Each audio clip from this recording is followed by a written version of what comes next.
De la confrontation au rapprochement, du conflit à la coopération, dans ce cadre intervient actuellement la visite effectuée par le président égyptien Abdel Fattah el-Sisi au Qatar. Mesdames et messieurs, bonsoir. Je suis Hanif Farag, l'animateur qui va vous accompagner durant les prochaines minutes qui sont l'âge, pendant presque 50 minutes, qui sont l'âge de cette nouvelle édition de votre émission presque quotidienne directe, votre fenêtre sur les grands débats, les grands événements qui ont émaillé la scène égyptienne durant les dernières 24 heures ou même durant les derniers jours. En fait, aujourd'hui, une visite très importante a eu lieu au Qatar. Il s'agit du président égyptien Abdel Fattah el-Sisi qui est arrivé à l'aéroport international Hamad de la capitale qatari, Doha, où il a été reçu par l'émir Tamim bin Hamad Al Thani, l'émir de l'État du Qatar. L'ambassadeur Bassam Radi, porte-parole officiel de la présidence de la République, a déclaré que cette visite couronnait les entretiens mutuels intensifs tenus dans la période récente entre deux pays frères, dans le but de renforcer les cadres de coopération bilatérale conjointe à tous les niveaux. Au cours de la visite, le président el-Sisi va discuter avec son frère l'émir du Qatar des aspects les plus importants de relations bilatérales qui unissent les deux pays frères, ainsi que de la consultation, de la coordination sur diverses questions régionales et internationales d'intérêt commun au cours de l'actuel stade des questions qui exigent des efforts concertés pour protéger la sécurité nationale arabe. Selon le porte-parole de la présidence, le président Abdel Fattah el-Sisi visite le Qatar en réponse à une invitation qui lui a été adressée par l'émir du Qatar, le prince Tamim bin Hamad Al Thani.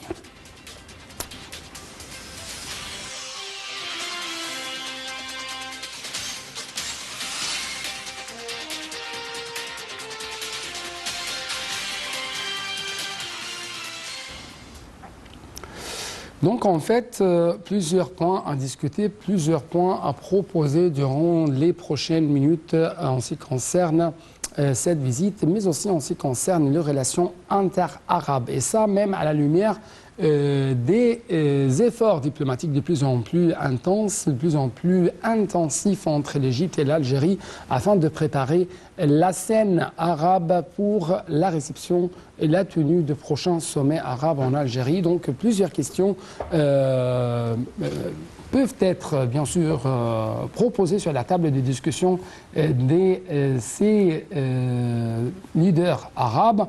Par exemple, la question du nucléaire iranien, la question irakienne, la question de la crise russo-ukrainienne, la question palestinienne.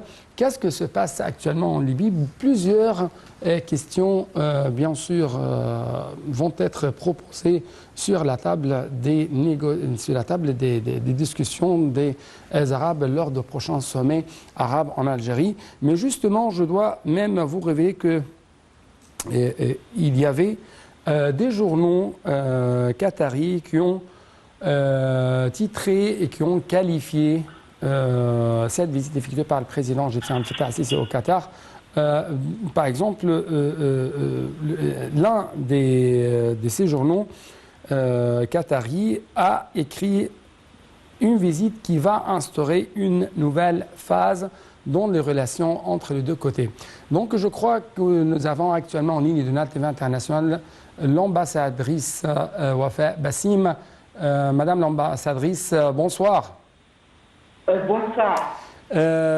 Merci beaucoup pour nous rejoindre à travers la ligne de Nal TV International. Et en fait, on trouve que le président Abdel Fattah el-Sisi est arrivé aujourd'hui dans la capitale qatari, Doha, pour une visite officielle qui durera 2 jours.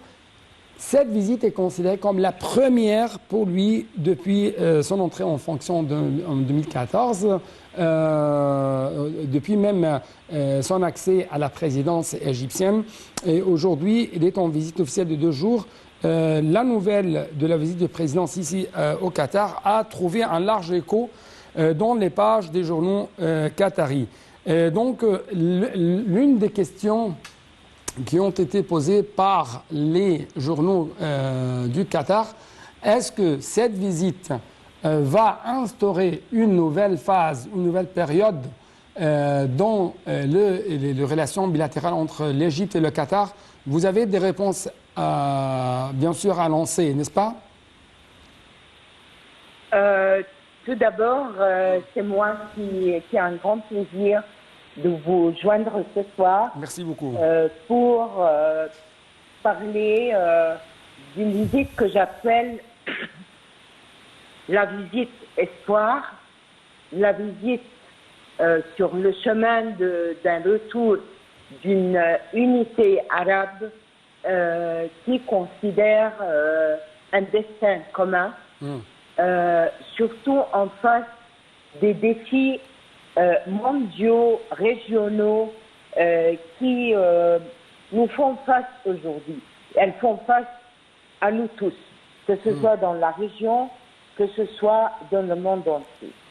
Je dirais aussi que cette visite attire l'attention non seulement de la presse arabe, de la presse égyptienne, de la presse qatari, mais aussi de la presse internationale, surtout dans la région euro-méditerranéenne. Ouais. Nous trouvons des rapports très intéressants sur la presse française, la presse italienne, la presse espagnole, ainsi de suite.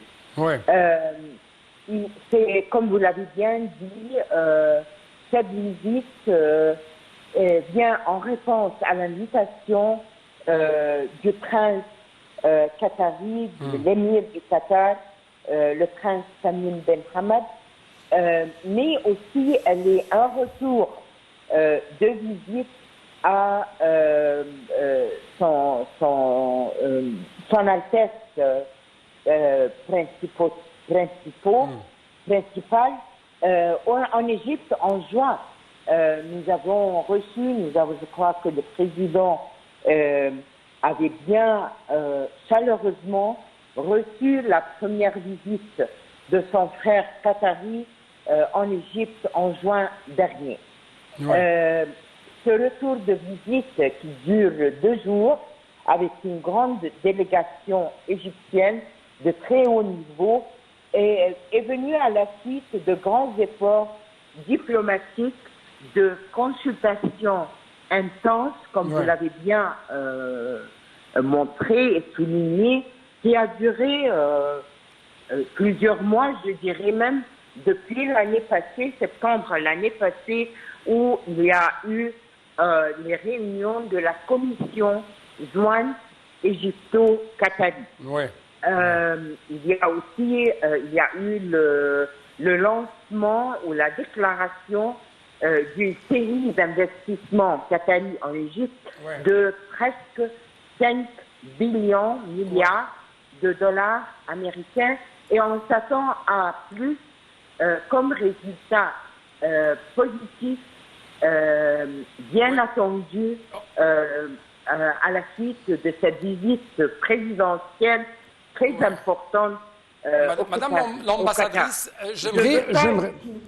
Oui, Madame l'ambassadrice, j'aimerais analyser un peu quelques éléments que vous avez même suscités pendant votre explication. Par exemple, encore une fois, la presse qatari en général a dit que c'est une nouvelle étape dans le trajet de relations bilatérales entre Doha et Le Caire. L'ambassadeur Bassam Radi, le porte-parole de la présidence égyptienne, a dit que c'est une étape, cette visite représente une étape qui couronne les relations bilatérales entre les deux côtés. L'ambassadeur du Qatar au Caire a qualifié cette visite d'une visite qui reflète le niveau distingué qu'atteint les relations bilatérales. Donc, ma question porte cette fois-ci sur le timing de cette visite.